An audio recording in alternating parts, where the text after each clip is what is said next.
Last class में हम लोगों ने एचटीएमएल के अंदर जो है कुछ बेसिक्स एलिमेंट्स को डिस्कस किया था। हमारी पहली क्लास थी एचटीएमएल की, और ये है कि उसके अंदर हम लोगों ने कुछ बेसिक चीज़ें देखी जिसमें हेडिंग्स हो गई आपके पास, डिफरेंट टाइप्स को ऑफ हेडिंग्स हो गई आपके पास, पैराग्राफ्स हो गए, और साथ साथ उनके साथ हमने फॉर्मेटिंग कुछ अप्लाई करी थी पैराग्राफ के पैराग्राफ को आप इटैलिक किस तरीके से कर रहे होते हैं, बोल्ड वगैरह किस तरीके से कर रहे होते हैं, यानी आपके नॉर्मल टेक्स्ट को किस तरीके से हम स्टाइल अप कर रहे होते हैं एचटीएमएल के अंदर। तो ये सब चीज़ें हम लोगों ने लास्ट क्लास में डिस्कस कर ही थी। ठीक है, तो आज हम इसको आगे थोड़ा लेके चलेंगे, और ये कुछ मजीद एलिमेंट्स एचटीएमएल के क्या होते हैं, ठीक है, और चीज़ें मतलब एचटीएमएल में हम किस तरीके से आगे फर्दर वर्क कर रहे होते हैं, इमेजेस और किस तरीके से ऐड कर रहे होते हैं, तो उस सबको हम आज डिस्कस कर रहे होंगे।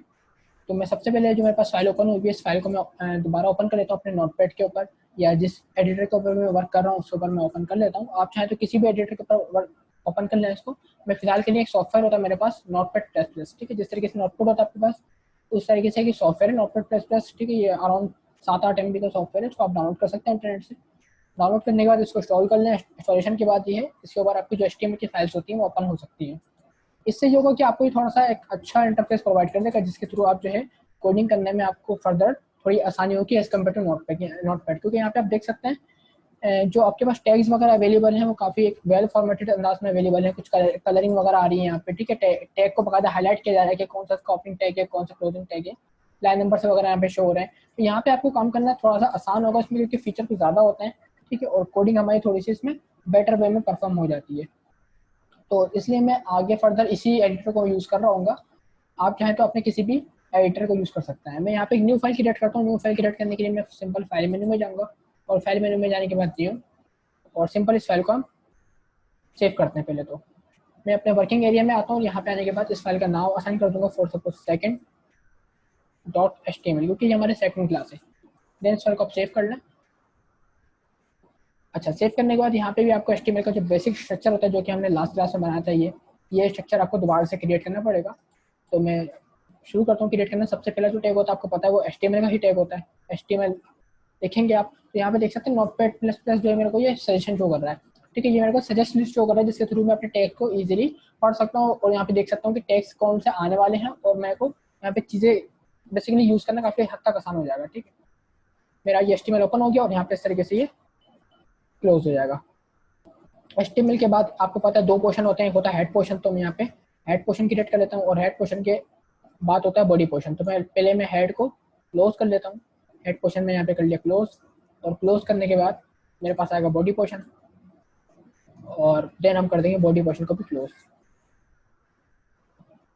तो इस तरीके से आपके पास बेसिक स्ट्रक्चर जो है क्रिएट हो जाएगा। अब आपको पता है कि हेड पोर्शन के अंदर आपके पास एक टाइटल का एलिमेंट होता है, वो हम यूज़ कर रहे होते हैं। इसका मकसद क्या होता है कि आपके HTML के डॉक्यूमेंट्स में टाइटल असाइन करना। तो वो कहाँ पे देंगे, आप बॉडी पोर्शन में आएंगे, और यहाँ पे आने के बाद टाइटल को इसके अंदर डिफाइन कर देंगे। मैं सिंपल यहाँ पे आता हूँ, टाइटल का जो टैग होता है उसको ओपन करता हूँ, टाइटल का टैग क्लोज करेंगे, और इस टाइटल के अंदर अपना कोई भी टाइटल डिफाइन कर सकते हैं। फॉर सपोज हम यहाँ पे सेकंड HTML क्लास, इस तरीके से हमने टाइटल डिफाइन कर दिया। अच्छा, अभी इस पेज को अगर आपको व्यू करना है तो आप सिंपल अपने वर्किंग एरिया में आओ, और यहाँ पे आने के बाद इसको फाइल को डबल क्लिक करके ओपन कर सकते हैं अपने एडिटर के अंदर, जो भी आपका ब्राउजर होगा उसके अंदर। तो ये आप देख सकते हैं यहाँ पे टाइटल शो हो गया मेरे पास, क्योंकि मैंने जो सेकंड टाइटल दिया था वो टाइटल शो किया, लेकिन बॉडी स्टेप पे बिल्कुल खाली पड़ी है। बॉडी ब्लैंक है, इसका रीजन ये है कि बॉडी में हमने अभी कुछ लिखा हुआ नहीं है, बॉडी में कुछ राइट डाउन नहीं किया हुआ। तो बॉडी में हम कुछ लिखना स्टार्ट करते हैं, जो आगे हम HTML में वर्क करने वाले हैं उसके ऊपर हम बात करते हैं। सबसे पहले मैं यहाँ पे एक हेडिंग क्रिएट करता हूँ H1 की। एक यहाँ पे एक मैं हेडिंग सिंपल क्रिएट कर रहा हूँ H1 की, और यहाँ पे कोई भी मैंने यहाँ पे हेडिंग क्रिएट कर दी, सेव किया, और देन सेव करने के बाद रिफ्रेश करेंगे तो आपके पास हेडिंग डिस्प्ले हो जाएगी। अच्छा, अब एक चीज़ आप नोट कर रहे होंगे कि जो हेडिंग्स आपके पास डिस्प्ले हो रही है वो लेफ्ट अलाइनमेंट में डिस्प्ले हो रही है। आपके पास उसकी अलाइनमेंट जो है वो लेफ्ट टू राइट है, क्योंकि नॉर्मली होता है क्या है कि HTML जो है इंग्लिश को फॉलो कर रहा होता है, तो इंग्लिश की जो अलाइनमेंट होती है लेफ्ट टू राइट, वही जो है HTML की भी अलाइनमेंट है आपके पास। लेकिन अगर आप चाहते हैं कि इसकी अलाइनमेंट चेंज करना, किसी भी रीज़न की वजह से अगर आप चाहते हैं इसकी अलाइनमेंट चेंज हो जाए, राइट में लेफ्ट चली जाए या सेंटर में आ जाए, ठीक है, कोई भी रीज़न हो सकता है आपका, उसके मतलब इस चीज़ को हम किस तरीके से परफॉर्म करेंगे तो उसके ऊपर हम बात कर लेते हैं। इसके लिए हम यूज़ करेंगे एट्रीब्यूट्स को, ठीक है। एक वर्ड होता है एट्रीब्यूट्स का, मैं यहाँ पे लिख के दिखा दूँ, एट्रीब्यूट्स, ठीक है। एट्रीब्यूट्स, ठीक है। एट्रीब्यूट्स का मतलब होता है कोई भी स्पेशलिटी, कोई भी प्रॉपर्टी कह सकते हो उसको, ठीक है, जो कि आपके बाय डिफॉल्ट टैग का पार्ट तो नहीं होती। जैसे कि आप जब भी H1 लगाएंगे, जब भी आप हेडिंग लगाएंगे तो हेडिंग लेफ्ट टू राइट ही जारी होगी। लेकिन अगर आप चाहते हैं इस हेडिंग को मॉडिफाई करना, इस हेडिंग की अलाइनमेंट चेंज करना या कोई भी ऐसी चीज़ परफॉर्म करना जो कि इसकी बाय डिफॉल्ट नेचर के में नहीं है, आप उसको मॉडिफाई करना चाह रहे हैं, उसको आप ऑल्टर करना चाह रहे हैं। तो किसी भी HTML के एलिमेंट को ऑल्टर करने के लिए आपके पास डिफरेंट डिफरेंट टाइप्स के एट्रीब्यूट्स अवेलेबल होते हैं, वो आप उनको यूज़ करते हुए अपने एलिमेंट्स को मजीद मॉडिफाई कर सकते हैं। जैसे कि अभी हमने यहाँ पे कहा कि जो हमारे पास हेडिंग है वो लेफ्ट टू राइट आ रही है, इसकी मुझे नेचर चेंज करनी है। इसकी नेचर क्या, लेफ्ट टू राइट मुझे करनी है, right to left, for suppose यहाँ पे आ जाए, राइट साइड पे आ जाए, तो उसके लिए मुझे एट्रीब्यूट की नीड होगी। तो एट्रीब्यूट को कैसे अप्लाई करते हैं, एट्रीब्यूट का नाम क्या होगा, उसके ऊपर बात करते हैं। सबसे पहला रूल है एट्रीब्यूट का कि एट्रीब्यूट जब भी अप्लाई करेंगे आप किसी भी HTML एलिमेंट के अंदर, और एट्रीब्यूट बेसिकली HTML के सारे एलिमेंट्स से होते हैं, हर एलिमेंट्स के अपने अपने एट्रीब्यूट्स होते हैं। तो HTML के जो भी एलिमेंट्स का एट्रीब्यूट होगा उसको आप HTML के स्टार्टिंग टैग में आएंगे, जो कि स्टार्टिंग टैग आपको नजर आता है यहाँ पे, ये इसका ओपनिंग टैग है, क्लोजिंग टैग है। तो ओपनिंग टैग में आने के बाद यहाँ पे आप स्पेस क्रिएट करेंगे और इसके बीच में एट्रीब्यूट्स को ऐड करेंगे। तो पहले एट्रीब्यूट का नाम है मेरे पास अलाइन का एट्रीब्यूट। जैसे आप अलाइन लिखेंगे इसका कलर चेंज हो गया, क्योंकि नोटपैड प्लस में इस्तेमाल कर रहा हूँ, तो उसका मतलब ये है कि ये चीज़ों को इंडिकेट करेगा मेरी कि स्पेलिंग वगैरह प्रॉपर है या नहीं है। तो आप देख सकते हैं अलाइन का जो वर्डिंग है, जो एट्रीब्यूट का नाम है, वो बिल्कुल ओके है। तो इसलिए इसने मेरे को नोटपैड प्लस पे इसने मेरे को कलर चेंज कर दिया, ताकि मुझे इंडिकेशन हो जाए कि हाँ मेरे एट्रीब्यूट का नाम सही है। तो मैंने एक प्रॉपर्टी डिफाइन कर दी, एक एट्रीब्यूट डिफाइन कर दिया अलाइन के हवाले से कि अलाइन, अब मैंने ये सेट नहीं किया कि अलाइन होगी क्या, मैंने सिंपल डिफाइन किया कि अलाइन मुझे चेंज करनी है। अब क्या चेंज करनी है, ठीक है, अलाइनमेंट क्या रखनी है, उसको मैं आगे फर्दर डिफाइन करूंगा। उसके लिए आपको इक्वल सिंबल ऐड करना है और इक्वल के बाद डबल कोट्स लगा देना है, ठीक है। तो ये जो डबल कोट्स है आपके पास, इन डबल कोट्स में आने के बाद आपके एट्रीब्यूट की वैल्यू आ रही होगी कि आप अलाइन जो सेट करना चाह रहे हैं तो वो कौन सी अलाइनमेंट है। अलाइनमेंट आपको पता है 2-3 किस्म की होती है, एक अलाइन लेफ्ट होती है, एक राइट होती है और एक सेंटर होती है, ठीक है। एट्रीब्यूट्स के अंदर जो वैल्यूज हो सकती हैं वो या तो अलाइन लेफ्ट होगी या राइट होगी या सेंटर होगी। इस तरीके से अगर फॉर सपोज मैं यहाँ के लिखता हूँ राइट, तो इसका मतलब ये है कि जो मेरे पास हेडिंग है ना, उसकी अलाइनमेंट मैंने सेट कर दी है राइट, यानी वो हेडिंग जो आएगी वो राइट साइड के ऊपर आ रही होगी। सेव कर लिया मैंने अपने वर्क को। सेव करने के बाद ब्राउजर के ऊपर आते हैं और रिफ्रेश करते हैं, तो आपकी हेडिंग जो है राइट के ऊपर मूव कर गई है और आपकी जो अलाइनमेंट है वो राइट टू लेफ्ट हो गई है। इसी तरीके से और मजीद अलाइनमेंट जो होती हैं वो कौन सी होती हैं, आप यहाँ पे राइट के साथ साथ सेंटर भी यूज कर सकते हैं। अगर मैं यहाँ पे सिंपल सेंटर यूज करेंगे तो आपकी हेडिंग जो है सेंटर के अंदर मूव कर जाएगी, कुछ इस तरीके से। और अगर आप लेफ्ट करते हैं इसको, तो लेफ्ट आपको पता है बाय डिफॉल्ट भी अलाइनमेंट लेफ्ट ही आ रही होती है। अगर मैं सिंपल लेफ्ट किया मैंने इसको, तो लेफ्ट पे लेफ्ट ही है, जिस तरीके से वो बाय डिफॉल्ट आ रहा होता है। तो लेफ्ट को आपकी नीड नहीं होती, ठीक है, बाकी चीज़ों को आप सेट कर सकते हैं। अच्छा, ये हमने 3 अलाइनमेंट देख ली, लेफ्ट राइट और सेंटर। इसी तरीके से एक और अलाइनमेंट होती है जो कि जस्टिफाई होती है, वो एक नंबर 4 अलाइनमेंट है, लेकिन वो अप्लाई होती है हमेशा पैराग्राफ के साथ। आपके पास हेडिंग्स के ऊपर सिर्फ 3 अलाइनमेंट है, आप नोट कर सकते हैं। हेडिंग जितनी भी आपके पास है H1 से लेकर H6 से जितनी भी हेडिंग्स अवेलेबल है, उन सारी हेडिंग्स से सिर्फ 3 अलाइनमेंट्स अवेलेबल है। तो लेफ्ट करेंगे या राइट करेंगे या तो फिर आप सेंटर कर रहे होंगे। हाँ, जो आपके पास पैराग्राफ है, जो हमने लास्ट टाइम भी पढ़ा था, पी का टेक जो होता है, पैराग्राफ जो होता है, तो इस पैराग्राफ के अंदर अगर आप कुछ लिखेंगे तो उसके उस पैराग्राफ का लिए आपके पास 4 अलाइनमेंट अवेलेबल है। वो कौन कौन सी होती है, तो उससे पहले मैं यहाँ पे एक पैराग्राफ को ऐड करवा देता हूँ। मैं डमी टेक्स्ट जो है कॉपी कर लेता हूँ, ताकि जो है मैं वहाँ से पैराग्राफ को यूज़ कर सकूँ।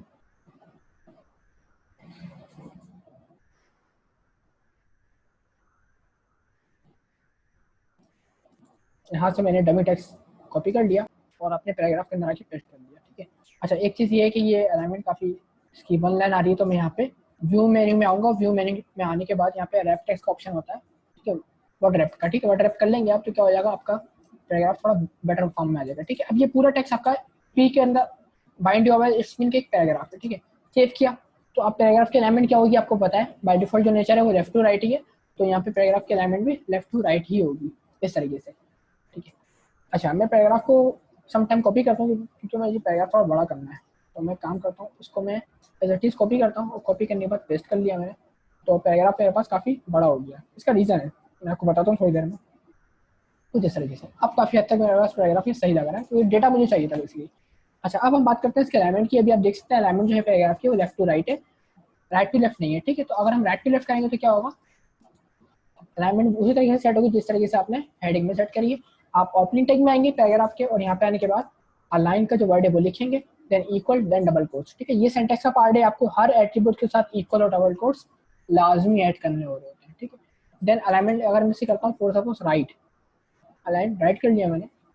अच्छा, मैं हेडिंग के अलाइनमेंट करता हूँ सेंटर, ताकि हेडिंग सेंटर में आ जाए, ठीक है जी। सेव किया मैंने, रिफ्रेश किया, तो आप देख सकते हैं हेडिंग सेंटर में आ गई और जो मेरा पैराग्राफ है वो राइट साइड के ऊपर अलाइंड हो गया और लेफ्ट के ऊपर अलाइन नहीं है। हालांकि स्टार्टिंग तो उसकी लेफ्ट से ही हो रही है क्योंकि इंग्लिश है तो लेफ्ट से स्टार्ट होगी, लेकिन ये है कि जो उसके अलाइनमेंट जो देख सकते हैं हम लोग, जो बिल्कुल मर्ज हुई है ना सेंटर में लाइन के साथ, वो राइट साइड के ऊपर मर्ज हुई है, लेफ्ट के ऊपर मर्ज हुई नहीं हुई हुई। ठीक है, तो ये हमने कर लिया लाइन राइट। इसी तरीके से अगर आप सेंटर करेंगे इसको, तो सेव किया मैंने, और यहाँ पे आके आपको पैराग्राफ लेफ्ट से और राइट से दोनों तरफ से मतलब अलाइन नहीं है बल्कि सेंटर में आ चुका है। ठीक है, यहाँ पे आप देख सकते हैं सेंटर में आपका पैराग्राफ आ चुका है। और लेफ्ट आपको पता है लेफ्ट क्या होता है, बाय डिफॉल्ट लेफ्ट ही आ रहा होता है। मैं करके दिखा दूंगा लेफ्ट, तो लेफ्ट से कुछ ज़्यादा फर्क नहीं आएगा। सेव किया आपने, तो उसी तरीके से आ रहा है जिस तरीके से बाय डिफॉल्ट आ रहा था, क्योंकि बाय डिफॉल्ट अलाइनमेंट लेफ्ट ही होती है। लेकिन मैंने कहा था एक और अलाइनमेंट होती है पैराग्राफ की, वो कौन सी होती है उसको देख लेते हैं। वो होती है जस्टिफाई की आपके पास, जस्टिफाई। ठीक है, अब जस्टिफाई अलाइनमेंट जो है सिर्फ और सिर्फ पैराग्राफ के लिए सपोर्टेड है, हेडिंग के अंदर सपोर्टेड नहीं होगी। क्यों? क्योंकि जस्टिफाई का जो वर्ड होता है आप लोगों ने वर्ड वगैरह में पढ़ा होगा, एमएस वर्ड में, कि जस्टिफाई का मतलब होता है लेफ्ट और राइट दोनों तरफ से इक्वल। अब हेडिंग जो होती है नॉर्मली वो हाफ लाइन की होती है, कुछ वर्ड्स की होती है, उसमें लाइन्स नहीं आ रही होती। लाइन्स कहाँ पे आती है? पैराग्राफ में आती है, जब आपके पास बहुत सारा डेटा अवेलेबल हो, नंबर ऑफ जो है लाइन्स काफ़ी ज़्यादा है आपके पास, तो वहाँ पे आप जस्टिफाई कर सकते हैं लाइन्स को अपनी। तो जैसे आप जस्टिफाई करेंगे तो देख सकते हैं आप यहाँ पे लेफ्ट साइड के ऊपर भी और राइट साइड के ऊपर भी दोनों तरफ से इक्वली अलाइंड हो गया आपका पैराग्राफ, एक बेहतर अंदाज में प्रिंट हो रहा है। नॉर्मली जस्टिफाई काफ़ी आप जो वेबसाइट वगैरह देख रहे होते हैं तो उसमें जो भी टेक्स्ट वगैरह होता है नॉर्मली वो जस्टिफाई हो रहा होता है, ताकि वहाँ पे जो पढ़ने वाले को रीडिंग काफ़ी आसानी हो जाए, रीडिंग करने में आसानी हो जाए। तो ये हमने देखा एक अलाइन का एट्रीब्यूट जिसके थ्रू अपने टेक्स्ट को, अपनी हेडिंग्स को, अपने पैराग्राफ को अलाइन कर सकते हैं। उसके बाद हम आगे बढ़ते हैं फर्दर। एक और मैं यहाँ पे हेडिंग क्रिएट करता हूँ, H2 की हेडिंग।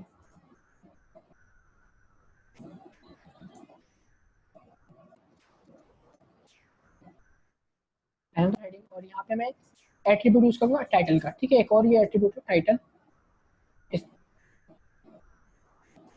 Equal double quotes. अच्छा, एट्रीब्यूट लगाने का तरीका वही है, पहले एट्रीब्यूट का नाम आता है, उसके बाद एट्रीब्यूट की वैल्यू आएगी कोट्स के अंदर। ठीक है, तो अब टाइटल के अंदर क्या आएगा, टाइटल का मकसद क्या है? देखो टाइटल का मकसद ये है कि अभी अगर मैं कोई टाइटल नहीं देता, किसी हेडिंग को कोई टाइटल नहीं देता, तो होगा क्या, सेव कर लिया, जैसा आपने काम किया वैसा डिस्प्ले हो रहा है। लेकिन टाइटल से क्या होगा, जैसे आप माउस लेके जाएंगे अपनी हेडिंग के ऊपर या जिस भी एलिमेंट के ऊपर आपने टाइटल अप्लाई किया हुआ, ठीक है, तो उसके ऊपर जैसे आप माउस लेके जा रहे होंगे तो क्या होगा, उसके एक पॉपअप के अंदर टाइटल शो हो जाएगा, जिसके थ्रू आप उसकी मजीद जो है डेफिनेशन को डिफाइन कर सकते हैं, और मजीद उसके बारे में कुछ डिफाइन करना हो तो वो आप पॉपअप के ऊपर डिस्प्ले करवा सकते हैं। तो वो पॉपअप के ऊपर डिस्प्ले किस तरीके से होगा, उसके लिए आप यहाँ पे हैं टाइटल, और टाइटल के अंदर आने के बाद कुछ भी लिख सकते हैं, for suppose my heading title. ठीक है, सेव कर लिया मैंने, माई हेडिंग टाइटल। अब ये टाइटल क्या आएगा, सेव किया मैंने, इसको रिफ्रेश किया, वैसे बाहर आउटपुट में कोई फर्क नहीं आ रहा, लेकिन जैसे आप इस हेडिंग के ऊपर माउस लेके जाएंगे अपना और एक से दो सेकंड के लिए वेट करेंगे तो आपके पास देखो नजर आ रहा होगा माई हेडिंग टाइटल, जो कि हमने वहाँ पे लिखा था टाइटल के अंदर, वो एज अ पॉपअप के तौर पर शो हो गया मेरे पास। और जब तक शो रहेगा जब तक मैं इस हेडिंग के ऊपर अपना माउस रखा हुआ हूँ, जैसे ही माउस को मैं इस हेडिंग से रिलीव करूंगा तो टाइटल मेरे पास ऑटोमेटिकली इनविजिबल हो जाएगा। ठीक है, तो आई होप ये चीज समझ में आई होगी, इतने कोई मुश्किल नहीं है। टाइटल आप किसी भी एलिमेंट को डिफाइन कर सकते हैं, चाहे वो आपकी हेडिंग हो चाहे पैराग्राफ हो। ठीक है, वहाँ पे आप टाइटल को सेट कर सकते हैं। तो टाइटल हमारे पास एक और एलिमेंट था, एक और एलिमेंट का एट्रीब्यूट था, जिस तरीके से हमने अलाइन पढ़ा उसी तरीके से आज हमने टाइटल के बारे में बात करी है। फिर आगे हम फर्दर बढ़ते हैं और यहाँ पे हम कुछ इमेजेस वगैरह को मैं चाहूँगा कि आज मैं आपको बता दूं कि इमेजेस वगैरह हम किस तरीके से यूज़ कर रहे होते हैं HTML के अंदर, इमेजेस किस तरीके से लेके आते हैं। लेकिन उससे पहले कुछ एट्रीब्यूट्स, कुछ टैग्स हैं, कुछ एट्रीब्यूट्स हैं, उसके ऊपर हम बात करते हैं। सबसे पहले आपके पास टैग है, कुछ सिंगल टैग है, उसके ऊपर बात करते हैं। एक है टैग आपके पास BR का। BR का टैग का मतलब ये, पहले बात तो ये कि BR का टैग यूज करते हैं, उसके ऊपर बात कर लेते हैं। अच्छा, फोर सपोज ये पैराग्राफ आपको नजर आ रहा है, मैं यहाँ पे कोई भी वर्ड आता है, जैसे टाइप सेटिंग का वर्ड है, इसके बाद आके मैं लाइन ब्रेक कर ली मैंने। ठीक है, मैंने देखिए कोडिंग में लाइन ब्रेक कर ली मैंने, जो वर्ड आ रहा है वर्ड के बाद कोडिंग के अंदर आके लाइन को ब्रेक कर लिया है। लेकिन बताने का मकसद ये है कि सेव करेंगे जैसे आप इसको और ब्राउजर पे आके रिफ्रेश करेंगे तो लाइन ब्रेकिंग जो है आपके पास आउटपुट में नहीं आएगी। ठीक है, एक और इसकी एग्जाम्पल इस तरीके से है कि अगर आप यहाँ पे आते हैं और ये दो वर्ड्स हैं अनदर हेडिंग, इनके दरमियान में एक स्पेस आ रहा है वो समझ में आ रहा है, लेकिन जैसे आप इसके अंदर मल्टीपल स्पेस ऐड कर देंगे, ठीक है, देख सकते हैं आप लोग अनदर हेडिंग के दरमियान में कितने ज़्यादा स्पेसेस हैं, तो उसको जैसे आप रिफ्रेश करेंगे तो आपके पास वो स्पेसिंग नहीं आ रही होंगे। इट्स मीन कि HTML जो है आपके पास एक्स्ट्रा वाइड स्पेस को काउंट नहीं कर रहा होता, सिर्फ एक स्पेस को तो काउंट करता है, लेकिन उसके बाद जो सेकंड स्पेस आता है या जो भी इंटर आता है, यानी एक्स्ट्रा इंटर एक्स्ट्रा स्पेस को HTML काउंट नहीं करता। आप चाहे कोड के अंदर कितने भी इंटर ऐड कर दें, कितने भी स्पेसिंग ऐड कर दें, HTML में जो आउटपुट आएगा उसके अंदर वो इंटर और स्पेसिंग नहीं आ रही होगी। ठीक है, तो ये एक चीज़ होती है जो काफ़ी इंपॉर्टेंट है, इसको हम किस तरीके से मैनेज करेंगे उसके ऊपर भी बात करते हैं हम। तो फिलहाल की हम बात करते हैं कि टाइटल जो वहाँ पे हमने, सॉरी, ब्रेक करी लाइन, तो इसको किस तरीके से मैनेज करेंगे। फॉर सपोज मुझे चाहिए, मुझे रिक्वायरमेंट है कि टाइप सेटिंग के बाद मुझे स्पेस चाहिए, लाइन ब्रेक चाहिए, तो उसके लिए एक एट्रीब्यूट है आपके पास, एट्रीब्यूट नहीं है सॉरी, टैग अवेलेबल है बी आर का, ठीक है, और ये सिंगल टैग है, मतलब ये इट्स सेल्फ ओपन होकर सेट क्लोज हो जाएगा, ठीक है। अब चाहे यहाँ पे स्लैश ऐड करें, चाहे स्लैश ऐड ना भी करें, इट्स हो गया। बस इस तरीके से आपने लगा दिया इसको बी आर, तो क्या हो जाएगा, ये बी आर का मतलब होता है लाइन ब्रेक करना, ब्रेक रो, उसकी फुल फॉर्म होती है ब्रेक रो। तो ये क्या करेगा, टाइप सेटिंग का जो भी वर्ड आएगा वहां तक प्रिंट करेगा, उसके बाद बी आर का मतलब क्या है, लाइन को ब्रेक कर देना। तो एक लाइन हमारी ब्रेक हो जाएगी, उसके बाद जो आने वाला वर्ड्स हैं, जो आने वाली डेटा है मेरा, वो नेक्स्ट लाइन के अंदर ऑटोमेटिकली मूव हो जाएगा, ठीक है। सेव किया मैंने, और सेव करने के बाद जैसे आप यहाँ पे आके रिफ्रेश करेंगे तो आप देख सकते हैं टाइप सेटिंग का वर्ड यहाँ पे था, उसके बाद कॉमा, देन लाइन ब्रेक होगी मेरे पास, और लाइन ब्रेक होने के बाद मेरे पास जो नेक्स्ट कंटेंट है वो नेक्स्ट लाइन के अंदर स्विच करिए ऑटोमेटिकली। तो अगर आप बी आर की जो है तादाद को बढ़ाएंगे, फॉर सपोज यहाँ पे मैं मल्टीपल टाइम बी आर को यूज कर लेता हूँ, तो बी आर को आप समझ लें जस्ट लाइक इंटर है आपके, ठीक है। तो जिस तरीके से मैंने यहाँ पे 3 बी आर यूज किया, तो इसका मतलब यहाँ पे है कि 1 2 3 3 दफा इंटर आएगा, और 3 दफा इंटर होने के बाद जो भी स्पेस क्रिएट होता है वो स्पेस क्रिएट होगा, और ऑटोमेटिक जो नेक्स्ट डेटा है मेरा वो स्विच कर जाएगा नेक्स्ट लाइन के अंदर, ठीक है। सेव किया मैंने, और सेव करने के बाद रिफ्रेश करते हैं तो देख सकते हैं आप लोग 3 यहाँ पे स्पेसिक आ गई है, आप कह सकते हैं 3 दफा इसने इंटर काउंट कर लिया, और उसके बाद जो आने वाला वर्ड जो है, आने वाला जो डेटा है मेरा नेक्स्ट लाइन में ट्रांसफर कर दिया है। तो आपको जहाँ पे भी आपको स्पेस चाहिए, या जहाँ पे भी आपको स्पेस तो नहीं, जहाँ पे भी आपको लाइन ब्रेक चाहिए, क्योंकि अभी हमने स्पेस की बात नहीं करी, लाइन ब्रेक की बात करिए। जहाँ पे भी आपको स्पेस चाहिए होगा एचटीएमएल के अंदर, चाहे वो हेडिंग्स हो, चाहे पैराग्राफ्स हो, या कोई भी चीज़ हो आपकी, तो वहाँ पे आपको बी आर की नीड होगी, क्योंकि लाइन ब्रेक बाय डिफॉल्ट आप कितने भी लाइन ब्रेक कर लें, एचटीएमएल एक्स्ट्रा वाइड स्पेस से काउंट नहीं करता, लाइन जो आपने ब्रेक करी हुई खुद से उसको काउंट नहीं करता, अनटिल आपने उसको बी आर असाइन नहीं किया। जैसे आप बी आर असाइन कर देंगे तो वो समझ जाएगा हाँ भाई मुझे लाइन ब्रेक करनी है, यानी एचटीएमएल को आपको बताना पड़ रहा होता है कि लाइन ब्रेक करनी है या आपको नहीं करनी, ठीक है। तो ये चीज़ काफ़ी इंपॉर्टेंट होती है। इसी तरीके से अगर यहाँ पे 2 वर्ड्स है ना, एनोदर और हेडिंग, इसके बीच में मैं आके यहाँ पे बी आर एड कर दूंगा, तो क्या हो जाएगा, एनोदर का वर्ड प्रिंट होगा, और एनोदर वर्ड प्रिंट होने के बाद बी आर का मतलब है एक इंटर कर देना, ठीक है। तो एक इंटर हो जाएगा, यानी लाइन ब्रेक हो जाएगी मेरी, और लाइन ब्रेक होने के बाद जो हेडिंग का वर्ड है वो नेक्स्ट लाइन के अंदर ऑटोमेटिकली स्विच कर जाएगा, ठीक है। सेव किया आपने, और सेव करने के बाद यहाँ पे रिफ्रेश करते हैं तो देख सकते हैं यहाँ पे आपके पास जो है लाइन ब्रेक हो चुकी, दो मतलब एक ही लाइन को 2 पार्ट्स में डिवाइड कर दिया है। तो आई होप ये चीज़ समझ में आई होगी, इतनी मुश्किल नहीं है। अब बात करते हैं अपने स्पेसिंग के वाले से, कि लाइन ब्रेक तो हमने देख लिया, लाइन ब्रेक किस तरीके से होती है, एक टैग आपके पास बी आर का वो यूज़ कर रहे होते हैं आप, लेकिन जैसे आपको स्पेसिंग चाहिए, ठीक है, अब ये स्पेसिंग तो अभी काउंट नहीं होगी, आपको पता है मैं दिखा चुका हूँ कि जैसे आपने स्पेसिंग करी वो स्पेसिंग यहाँ पे काउंट नहीं करेगा, सिर्फ एक स्पेस को काउंट करेगा, उसके बाद वाले स्पेस को ये काउंट नहीं करता एचटीएमएल। तो अगर आपको फॉर सपोज रिक्वायरमेंट है आपकी, आपको चाहिए स्पेस, ठीक है, आपकी नीड है, तो फिर आप क्या करेंगे, आपके पास एक एंटिटी होती है, वो एक अलग चीज़ है, ठीक है, ना तो वो एट्रीब्यूट है ना वो कोई टैग है, वो एक एंटिटी है, उसको आप यूज कर सकते हैं। और डिफरेंट टाइप्स की एंटिटीज होती है एचटीएमएल के अंदर, यानी अगर आपको कोई सिंबल ऐड करना है, डॉलर सिंबल ऐड करना है तो डॉलर की एंटिटी अवेलेबल है, परसेंटेज ऐड करना है तो परसेंटेज की एंटिटी अवेलेबल है, ठीक है। आपको कॉपीराइट का सिंबल ऐड करना है तो कॉपीराइट की आपके पास एंटिटी अवेलेबल है, यानी सिंबल्स वगैरह की एंटिटी होती है। तो उसी तरीके से अगर आपको स्पेसिंग ऐड करनी है तो स्पेसिंग के लिए भी एंटिटी अवेलेबल है। तो एंटिटी का नाम क्या है, वो नाम है एंड। हर एंटिटी एंड से यूज होती है, एंड सिंबल है ना, एंड परसेंट का सिंबल हर एंटिटी से पे आता है, और एंटिटी का नाम है NBSP, और लास्ट में लगाएंगे आप सेमीकोलन, ठीक है। तो आप देख सकते हैं नोटपैड प्लस प्लस ने क्या किया, इसको थोड़ा सा इटैलिक कर दिया ऑटोमेटिक, देख सकते हैं इटैलिक ओवर, इट्स मीन कि एंटिटी का नाम सही है मेरे पास। तो ये एंटिटी क्या करेगी, ये एंटिटी करेगी एक स्पेस को ऐड करेगी, एनोदर आएगा, एनोदर के बाद एंटिटी, एंटिटी का मतलब है कि एक स्पेस ऐड होगा, इसका मतलब समझ लो एक स्पेस है खाली, और देन दूसरा वर्ड आ गया मेरा, ठीक है। सेव किया मैंने, रिफ्रेश किया, देख सकते हैं आप लोग, अब यहाँ पे 1 2 3 देख सकते हैं, मैं इसको हाईलाइट करके दिखा रहा हूँ, 1 स्पेस आ गया, 2 स्पेस, 3 स्पेस, क्योंकि यहाँ पे मैंने एंटिटी यूज करी है, 3 स्पेसिंग ऐड हो गई। आप सोच रहे होंगे सर 3 स्पेस क्यों ऐड हुई, हमने सिर्फ एक ही दफा एंटिटी को यूज किया, 3 स्पेस सिर्फ इसलिए ऐड हुई है क्योंकि हमने एंटिटी से पहले और एंटिटी के बाद भी एक स्पेस ऐड किया। अगर आप इन स्पेस को रिड्यूस कर देंगे ना इस तरीके से, तो आपके पास एक ही स्पेस आ रहा होगा, एक एनोदर का वर्ड आएगा, फिर एक स्पेस आएगा, फिर एक हेडिंग का वर्ड आ जाएगा, ठीक है। सेव किया, रिफ्रेश किया, तो आप देख सकते हैं आप लोग सिर्फ एक ही स्पेस है। तो आपको जितनी भी स्पेसिंग ऐड करनी है तो आप सिंपल क्या करें, इस एंटिटी को कॉपी कर लें और मल्टीपल टाइम प्रेस कर लेंगे, जितनी दफा प्रेस करेंगे उतनी स्पेसिंग आ जाएंगे। फॉर सपोज 2 3 4 5 देख सकते हैं 5 टाइम स्पेस इसने ऐड कर लिया 2 वर्ड्स के दरमियान में, ठीक है। चाहे 2 वर्ड्स हो चाहे 2 लेटर्स हो, लाइन्स के दरमियान में, डेटा के दरमियान में अगर आपको स्पेसिंग चाहिए तो वहाँ पे आप एंटिटी को यूज कर सकते हो एज अ स्पेस, ठीक है। और बीआर को यूज कर सकते हैं आप यहाँ पे एज अ एंटर, ठीक है। तो यहाँ तक हमने बात कर ली। इसके बाद अब एक एक और आपके पास आपके एलिमेंट्स HTML का जो कि BR से काफ़ी हद तक सिमिलर है, वो है HR का एट्रीब्यूट, HR का सॉरी एलिमेंट। ठीक है, HR क्या कर रहा होता है, HR का मतलब होता है हॉरिजॉन्टल रो, वो भी सिंगल टैग है जिस तरीके से BR सिंगल टैग है, सेम उसी तरीके से HR भी सिंगल टैग है। ठीक है, जैसे कि मैं यहाँ पे आता हूँ, हेलो HTML लिखी मेरे पास हेडिंग, इस हेडिंग के बाद आने के यहाँ पे मैं लिखता हूँ HR क्लोज, इस तरीके से। इसको भी आपको क्लोज करने की नीड नहीं, ये सेल्फ क्लोजिंग टैग है। ठीक है, ऑटोमेटिक क्लोज हो जाएगा। सेव किया आपने और आफ्टर सेविंग फाइल रिफ्रेश करते हैं हम, तो यहाँ पे आप देख सकते हैं हेलो वर्ल्ड के बाद हमारे पास एक डिस्प्ले हो गई, सिंपल सी रो डिस्प्ले हो गई, एक बार डिस्प्ले हो गई, एक लाइन डिस्प्ले कर दी इसने मेरे को। तो जहाँ जहाँ पे भी आपको एक लाइन चाहिए, ठीक है, एक हॉरिजॉन्टल रो चाहिए, तो वहाँ पे आप HR को प्रेफर कर सकते हैं। HR क्या करेगा आपके लिए, एक लाइन क्रिएट कर देगा, ठीक है, एक हॉरिजॉन्टल रो क्रिएट कर देगा किसी भी एलिमेंट के बाद। अच्छा, उसके बाद हम ये चीज़ें तो हमने काफ़ी देख ली, हमने अपने टेक्स्ट को काफ़ी हद तक मैनिपुलेट कर लिया। उसके बाद हम डायरेक्ट आगे बढ़ते हैं और आगे हम देखते हैं फर्दर इमेजेस वगैरह को, कि इमेजेस हम किस तरीके से यूज़ कर रहे होंगे HTML के अंदर। क्या नॉर्मली आप देखते हैं वेबसाइट के अंदर तो इमेजेस तो होती हैं, कोई भी वेब पेज पे जाएंगे, फेसबुक पे जाओगे आप या कोई भी साइट देखोगे तो वहाँ पे इमेजेस तो डिस्प्ले लाजमी हो रही होती है।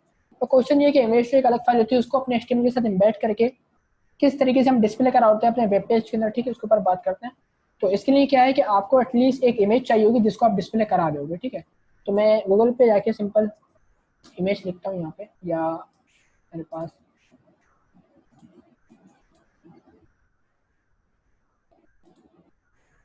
एक फ्री इमेजेस की साइट है, यहाँ से मैं इमेजेस को डाउनलोड कर सकता हूँ। फ्री इमेजेस मेरे को मिल जाएंगी, तो यहाँ से हम इसको इमेज को डाउनलोड करके अपने HTML फाइल के अंदर इम्बेड कर लेंगे।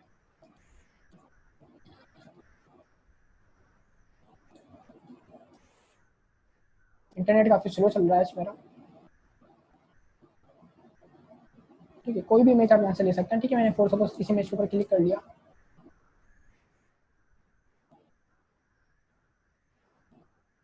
ठीक है, देन आप इस इमेज को यहाँ से हम डाउनलोड कर सकते हैं।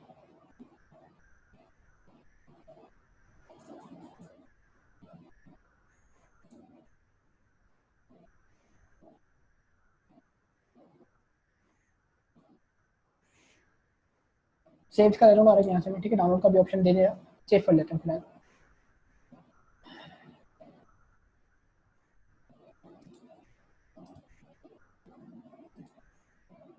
ओके जी, तो मैं आपके वर्किंग एरिया में आता हूँ जिसमें हम वर्क कर रहे हैं, आपका जो फोल्डर है। ठीक है, और इसमें आने के बाद HTML का फोल्डर था मेरे पास। इस फोल्डर के अंदर रहते हुए मैं फोल्डर क्रिएट कर लेता हूँ ताकि मेरे पास जो है इमेजेस मेंटेन है। तो मैं IMG का एक फोल्डर क्रिएट कर लेता हूँ, या पिक्चर का कर लेता हूँ। पिक्चर का मैंने एक फोल्डर क्रिएट कर लिया, पिक्चर्स। Then save. इस इमेज का नाम क्या है, काफ़ी लंबा चौड़ा नाम है, तो टाइप देख लें। ठीक है, टाइप काफ़ी इंपॉर्टेंट होती है, मैं इसकी नोट कर लें आप। ठीक है, मैं इसका नाम चेंज करके सिंपल कर लेता हूँ ताकि आपके लिए आसानी हो। माई पिक कर लिया मैंने। ठीक है, माई पिक डॉट JPG। ठीक है, ये काफ़ी इंपॉर्टेंट है, टाइप बाद में बात करेंगे इसके हवाले से। ठीक है, इमेज मैंने यहाँ से डाउनलोड कर लिया, डाउनलोड हो जाएगी और हम आता है अपने फोल्डर के अंदर जहाँ पे हमने इमेज को सेव करवाया था। देख सकते हैं इमेज मेरे पास अभी डाउनलोड हुई नहीं है, हो गई है। ठीक है, तो ये इमेज डिस्प्ले इस तरीके से हो रही है। अच्छा, मैंने कहा था टाइप काफी इंपॉर्टेंट है। आप देखें किसी भी फाइल के ऊपर क्लिक करेंगे तो उसके यहाँ पे टाइप आ रही होती है। अगर नहीं भी यहाँ पे टाइप आए तो राइट क्लिक करें फाइल के ऊपर, प्रॉपर्टीज में जाएंगे तो यहाँ पे आपको टाइप डिफाइन कर देगा। ठीक है, टाइप्स ऑफ फाइल क्या है, JPEG टाइप है। ठीक है, ये काफी इंपॉर्टेंट है। अब इस फाइल को देख सकते हैं आप, मेरी फाइल कौन सी है, यहाँ सेकंड वाली फाइल है।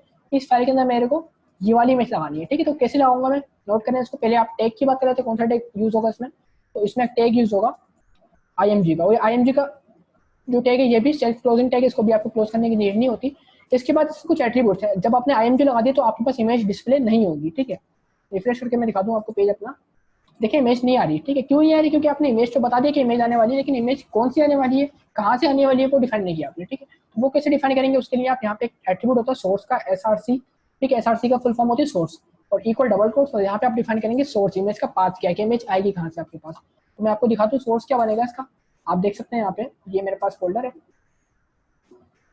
ठीक है, ये मेरी फाइल खुली हुई है और यहाँ पे एक क्या है बेसिकली, मैं अगर उसको साइड बाय साइड करके दिखा दूँ आपको, ये देख सकते हैं आप, ये मेरे पास एक फोल्डर है। तो मैं यहाँ पे आके अपने फोल्डर का नाम पहले पास करूँगा। फोल्डर का नाम मेरे पास क्या है, पिक्चर्स। ये पिक्चर्स के अंदर इमेजेस है ना मेरे पास। स्लैश किया मैंने, स्लैश का मतलब होता है इंटर हो जाओ। ठीक है, इस फोल्डर में इंटर हो जाओ, तो हम इंटर हो जाएंगे, यानी हमारी फाइल जो इंटर हो जाएगी। इंटर होने के बाद देखो ये इमेज मिली, इसको इस नाम को कर लें copy, as it is copy कर लें नाम को, और स्लैश के बाद आके पेस्ट कर लें। और देन टाइप बता रहा है आपको यहाँ पे डॉट JPG। अगर आपके PC में नाम बताया तो आप राइट क्लिक करके, मैंने बता चुका हूँ कैसे देखेंगे आप लिख दें यहाँ पे डॉट JPEG, ठीक है, सेव कर लिया आपने। ये काम होता है, इस तरीके से आप इमेज को लगा रहे होते हैं। ये होता है इमेज का पाथ कि इमेज आपके पास आएगी कहाँ से। देन आके मैं रिफ्रेश करता हूँ अपने पेज को, तो आप देख सकते हैं इमेज आपके पास डिस्प्ले हो गई है। काफी बड़ा साइज है इमेज का, तो अगर आपको साइज कंट्रोल करना है वो भी कर सकते हैं with the help of attribute, क्योंकि सारे काम हम जो कर रहे होते हैं एट्रीब्यूट्स की मदद से ही कर रहे होते हैं। जो भी हमें कुछ चेंजेस वगैरह करनी हो कहीं पे भी, तो वहाँ पे हम एट्रीब्यूट्स लगा रहे होते हैं। तो जहाँ पे आपने सोर्स का एट्रीब्यूट लगाया IMG के टैग के अंदर, वहीं पर ही आप विड्थ और हाइट का एट्रीब्यूट भी लगा सकते हैं। विड्थ का एट्रीब्यूट लगाया मैंने, विड्थ इक्वल डबल कोट्स 200, और हाइट को लगाया था मैं फॉर सपोज,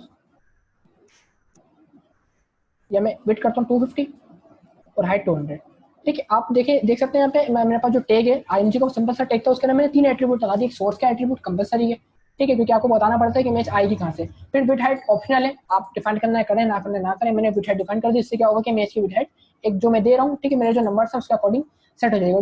जो नंबर्स है पिक्सल्स के अंदर होता है, ठीक है। तो 250 पिक्सल्स बाय 200, तो इमेज मेरे पास यहाँ पे काफी हद तक डिस्प्ले हो रही है, ठीक है। अगर मैं इसको भी 250 कर लूंगा तो काफी हद तक बेटर हो जाएगी। सेव कर लिया मैंने, रिफ्रेश किया तो इमेज डिस्प्ले हो रही है, ठीक है। इस तरीके से आप इमेज लगा सकते हैं। अच्छा, एक एट्रीब्यूट और होता है, वो होता है ALT का एट्रीब्यूट, ALT, ठीक है, ALT इक्वल डबल कोट्स। ये क्या होता है, इसकी फुल फॉर्म होती है ऑल्टरनेट, कि अगर किसी भी रीजन की वजह से, गौर से सुनिएगा, अगर किसी भी रीजन की वजह से आपकी इमेज डिस्प्ले नहीं होती, फॉर सपोज इमेज डिलीट हो गई है, या इमेज का पाथ गलत है, या इमेज लोड होने में टाइम लगा रही है, कोई भी रीजन हो सकता है, तो जब तक इमेज नहीं आ रही तब तक आपको क्या दिखाया जाए। तो ऑल्टरनेट का मकसद ये होता है कोई रिलेटेड टेक्स्ट होता है, जैसे कि मैं यहाँ पे देखता हूँ picture goes here, for suppose picture, ठीक है, मैंने कुछ टेक्स्ट लिख दिया, ठीक है। अब अभी जो मैंने टेक्स्ट लिखा ना ऑल्टर के अंदर, जो भी मैंने डेटा लिखा, ये डेटा मेरे पास डिस्प्ले अभी नहीं हो रहा होगा, ठीक है। इसका रीजन ये है कि अभी मेरे पास जो है इमेज आ रही है। ये ऑल्टर का एट्रीब्यूट कब काम करता है, जब आपके पास टेक्स्ट के अंदर कोई, मतलब इमेज के पाथ के अंदर कोई इशू आ जाए, तब जाके ये टेक्स्ट आ जाता है आपके पास। जैसे कि अगर मैं पाथ गलत कर देता हूँ या टाइप हटा देता हूँ, फॉर सपोज कुछ भी मैंने जान करके एक मिस्टेक करी, ठीक है, एरर क्रिएट किया मैंने, तो इस एरर का मतलब क्या है, इमेज तो डिस्प्ले नहीं होगी, तो फिर क्या होगा, आपका ऑल्टर का जो टेक्स्ट लिखा हुआ है आपने वो डिस्प्ले हो जाएगा। सेव किया आपने, रिफ्रेश किया, देख सकते हैं इमेज की डायमेंशन आ रही है, डायमेंशन के अंदर क्या लिखा हुआ आ रहा है, जो भी आपका मैसेज था। तो इसके थ्रू आप क्या कर सकते हैं, अपने यूजर को बता सकते हैं कि हाँ भाई यहाँ पे एक इमेज आने वाली थी, वो किसी भी रीजन की वजह से अगर नहीं आई है तो उसको एक यूजर फ्रेंडली मैसेज मिल जाएगा कि यहाँ पे भाई इमेज आने वाली थी।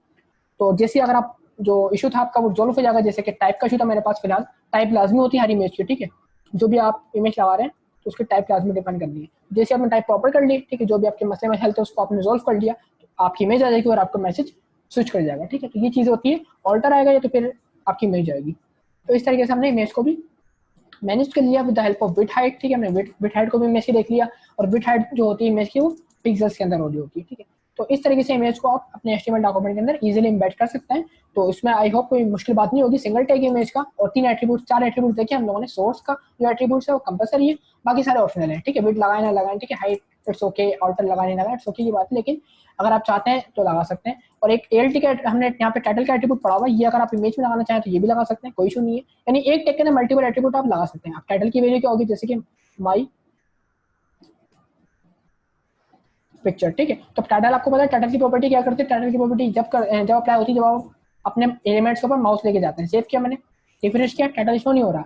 इमेज का टाइटल नहीं है कि हेडिंग बन के आ जाएगा, ये टाइटल क्या है, जैसे आप माउस लेके जाएंगे अपनी इमेज के ऊपर तो आपको देखो एक पॉपअप शो कर रहा है माई पिक्चर, जो भी हमने टाइटल सेट किया था, जिस तरीके से हमने हेडिंग पे किया हुआ था, ये हेडिंग पे भी आ रहा है और इमेज पे भी आ रहा है। देखो ऊपर पैराग्राफ के ऊपर नहीं आ रहा और ये फर्स्ट हेडिंग के ऊपर भी नहीं आ रहा है, क्योंकि यहाँ पे हमने टाइटल को सेट नहीं किया था। तो आई होप इमेज भी आपको समझ में आ गई होगी, ठीक है। आज की क्लास तक सिर्फ यहीं तक रखते हैं चीज़ों को, फिर नेक्स्ट क्लास में हम आगे फर्दर एलिमेंट्स को डिस्कस कर रहे होंगे, जिसके अंदर हमारे पास लिस्ट अवेलेबल है और टेबल्स अवेलेबल है, और भी काफ़ी चीज़ें अवेलेबल है HTML की जो कि अभी बाकी है, उसको हम नेक्स्ट क्लास के अंदर मूव करेंगे, ठीक है। तो फिर अब बाकी चीज़ हम नेक्स्ट क्लास में डिस्कस करेंगे। जब तक के लिए अल्लाह हाफिज़।